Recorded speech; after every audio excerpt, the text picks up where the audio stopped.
Hi, it's Therese from Lost in Paper and I'm here for Altenew, and today is all about stamping a sentiment background. So I've got this really fun set that was released in 2016 and it's called Congrats, and it has these awesome airbenders, but in amongst the set as well there's some really great sentiments. And what I've done here is I've got a top fold landscape card and I have actually masked off the back portion of the card, so I'm working directly on the card front at the moment, and just in case I overstamp and I don't want to get any ink on the back, so I've chosen the sentiments that are all the same height, and that's going to make my background easier to stamp out. And I've also chosen sentiments that, like, I've actually used all of the big sentiments out of the set, and I've chosen colours that coordinate really well together. So I've got ocean waves, coral berry, warm sunshine, and the last one is parrot.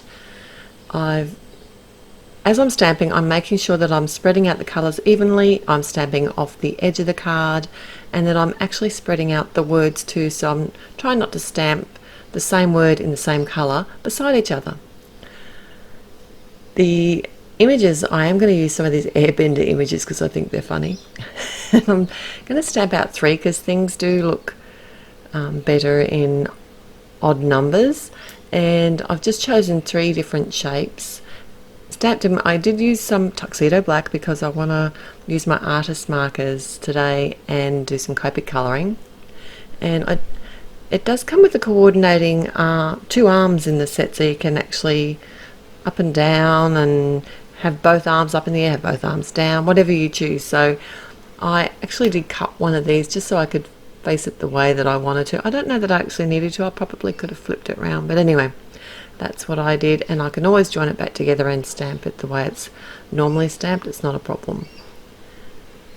So I am using the artist markers today from Altenew. This is the lightest blue colour, which is the B201. It's equivalent to the sea glass colour, and the green is the lightest one, frayed leaf, which is the G702. I did want like a really light pale pink, so I used a Copic colour here, and this is RV10. So no shading, just some really simple colouring. And then the best bit is adding all these little, you can make these airbenders your own.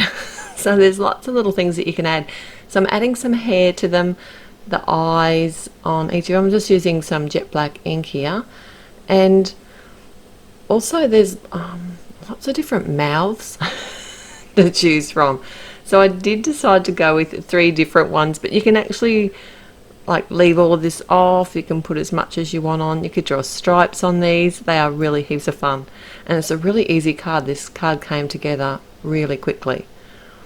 I'm not going to show you all of this, but I did fussy cut these out, leaving just a small white border, and really simple to cut. Obviously I just move the paper rather than my scissors, hold my scissors forward and spin, and off I go.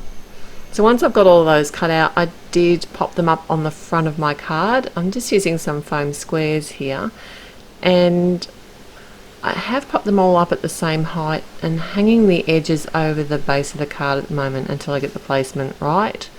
And then once I'm happy with where they are, I am sort of grouping them all together on the left hand side of the front of the card.